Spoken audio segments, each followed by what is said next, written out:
سرفراز بگٹی صاحب، دل خراش واقعہ جتنی بھی مذمت کی جائے وہ کم ہے.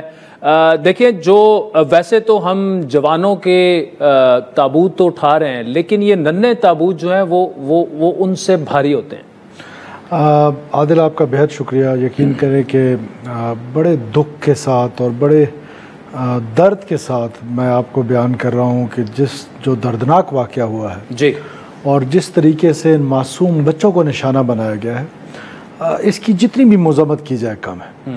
اور ہمیں جب انڈین سبکی ہوئی اس تکبر کا، وہ تکبر جب خاک میں ملا، تو ہمیں پوری طریقے سے انٹیلیجنس رپورٹس تھیں کہ بلوچستان میں ان کی جو پراکسیز ہیں اور وہ کچھ نہ کچھ کرنا چاہتی ہیں. اس میں پشین میں ایک دن پہلے میرا جلسہ تھا، اس کے لیے تھریٹس تھیں، لیکن ہم نے جلسہ کینسل نہیں کیا اور بڑا ایک شاندار جلسہ کیا ہم نے وہاں پر جا کر. اس کے بعد ہمیں یہ توقع نہیں تھی کہ بچوں تک آ جائیں گے. معصوم بچے، اسکول گوئنگ بچے، اور ان کو مارنے والے وہ جو میں کہتا ہوں وحشی درندے ہیں. ان کے لیے کوئی پاکستانی سوسائٹی میں جگہ نہیں ہے. اور بحیثیت بلوچ میں آپ کو بتا دوں کہ یہ اب بلوچ کہلانے کے لائق نہیں ہیں، دہشت گرد ہیں، اور انہوں نے جو دہشت گردی اور بربریت کا مظاہرہ کیا ہے، میں سمجھتا ہوں کہ ان کے لیے کوئی سافٹ کارنر کہیں پر بھی نہیں ہے. اچھا بگٹی صاحب، ابھی تک کیا کچھ ٹریس ہوا کہ یہی جو باربیرک اور بربریت سے بھرے بی ایل اے کے دہشت گرد تھے یا خوارج تھے، ٹی ٹی پی والے تھے؟ کیا ابھی تک؟ دیکھیے، اس سے فرق کیا پڑتا ہے عادل؟ چاہے وہ خوارج ہوں، چاہے یہ فتنہ ہندوستان ہوں، ان کو یہ سب فتنوں کی نانی ایک ہے. یہ سب را فنڈڈ لشکر ہیں. میں فرام دا ڈے فرسٹ یہ کہہ رہا ہوں، یہ آج کی بات تو نہیں ہے جی. میں پہلے دن سے کہہ رہا ہوں کہ یہ را فنڈڈ لشکر ہیں. یہ کوئی حقوق کی جنگ نہیں ہے، یہ کوئی رائٹس کی جنگ نہیں ہے. یہ جو ہے پیورلی ٹیررزم ہے، پراکسی ہے انڈین را کی، اور وہ پاکستان کو ڈی اسٹیبلائز کرنا چاہتے ہیں، خدا نخواستہ پاکستان کو توڑنا چاہتے ہیں. اور اکثر ہم نے یہ دیکھا ہے، اور مجھے اس دفعہ بھی یہ فیئر ہے، یہ کرتے کیا ہے کہ جب اس طرح کا واقعہ کرتے ہیں تو بسا اوقات اس کی اونرشپ بھی نہیں لیتے اور ڈینائل پہ بھی چلے جاتے ہیں. بیکاز جیسے ہمارے یہاں پاس میں ہمارے ایک ڈپٹی کمشنر تھے ذاکر، ان کو شہید کیا، اور پھر بی ایل اے نے ہمیں پتا تھا کہ ٹیررسٹ ایکٹیویٹیز میں کون کون اس میں تھا، اور اس میں بعد میں ان میں سے ایک آدھ جانوں وصل بھی ہوا، تو انہوں نے قبول کرنے سے انکار کیا بیکاز پبلک سینٹیمنٹس. تو اب مجھے لگتا ہے کہ یہ اس دفعہ بھی ہمارے ساتھ یہ کریں گے، بٹ پوری قوم کو پتہ ہے، ہماری انٹیلیجنس ایجنسیز کو پتہ ہے، اور میں ایک ذمہ دار حیثیت سے آپ کو یہ بات بتاؤں کہ یہ بربریت کے پیچھے یہی را فنڈڈ لشکرز ہیں اور یہی فتنہ ہندوستان ہے جو یہ سارا کام ہو رہا ہے. ٹھیک ہے. اچھا، ایوان صدر میں جو تقریب ہوئی، فیلڈ مارشل عاصم منیر کو اعزاز سے نوازا گیا، اور وہاں پر ملٹری قیادت سے جو گفتگو ہماری ہوئی، یہ اس پر بھی گفتگو ہوئی.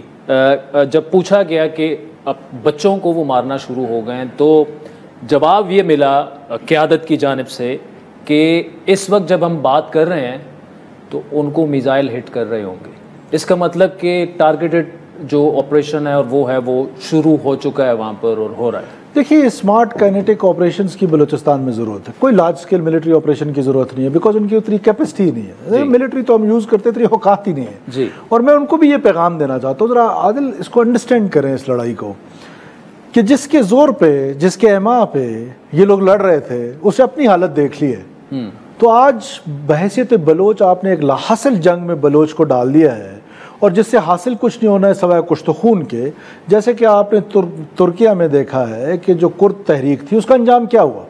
After so many killings, and of the day state کے سامنے ان کو سرنڈر کرنا پڑا. تو ان کا انجام بھی یہی ہے. اب لیٹر اور سونر ہونا تو یہی ہے، لیکن اب معصوم لوگوں کا قتل و غارت انہوں نے جو جاری کیا ہوا ہے. اور مجھے کبھی یقین ہے کہ ظاہر ہے جو سیکیورٹی کا آپریشنز ہو رہے ہوں گے یا جو پلان ہے وہ ڈسکلوز کرنا یہاں پر مناسب نہیں ہے. لیکن میں نے کل کی پریس کانفرنس میں بھی کہا، میں آج آپ کی توسط سے پوری قوم کو بتانا چاہتا ہوں، پورا 1.5 سال یہ لوگ سڑکیں بند کر کے بیٹھے ہوتے تھے. ذرا بات ہوتی تھی بلوچستان کی نیشنل ہائی ویز بند ہوتی تھی. ہم نے یہ فیصلہ کیا کہ آج کے بعد سڑک بند نہیں ہوگی. تو الحمدللہ بلوچستان کے لوگ آبزرو کر رہے ہیں کہ اب آپ کی نیشنل ہائی وے بند نہیں ہوتی. میں آپ کی توسط سے پاکستان کے لوگوں کو اور بلوچستان کے لوگوں کو بتانا چاہتا ہوں کہ یہ امن لوٹے گا. یمن مکمل طور پہ لوٹے گا. ہم امن کی طرف چل پڑے ہیں اور یہ انشاءاللہ تعالی مکمل امن جو ہے. اور میں مفتی صاحب ایک دفعہ پھر جو کنورسیشن ہوئی، چونکہ قیادت ساری وہیں پہ تھی تو اور اسی کانٹیکس میں بات ہو رہی تھی، تو جواب یہ ملا کہ جب انڈیا نے اٹیک کیا تو ہم نے ایک بات کی تھی کہ جب ہمارا جواب آئے گا تو دنیا دیکھے گی، اور اسی کانٹیکس میں کہ بلوچستان میں جو ہوا ہمارا جواب اس وقت جاری ہے، جب وہ آئے گا تو وہ دنیا دیکھے گی. دیکھیے ایک ریزالو نظر آ رہا ہے آپ کو؟ دیکھیے مکمل ریزالو ہے. اسٹریٹجیز کے ایشوز ضرور ہو سکتے ہیں، آپ کی تھاٹ پروسیس سے جس سے آپ گزر ہوتے ہیں. سیکورٹی فورسز گرے میں آپریٹ کر رہی ہوتی ہیں، پتہ نہیں ہے دوست اور دشمن کا، تو یہ سارے ریزنز ہیں، ایشوز ہیں، لیکن اس میں چینجز آ سکتے ہیں اور وقت کے ساتھ آتے رہتے ہیں. ریزالو میں تو میں آپ کو بڑا کھل کے بتا رہا ہوں کہ میری جب جنرل عاصم منیر سے ملاقات ہوئی ہے، فیلڈ مارشل سے، میں نے ان کے ریزالو میں، ان کے فرمنس میں اتنا سا بھی وہ نہیں دیکھا ہے کہ ان کے خلاف کوئی بندہ کہتا ہے نا کہ ریزالو نہیں ہے.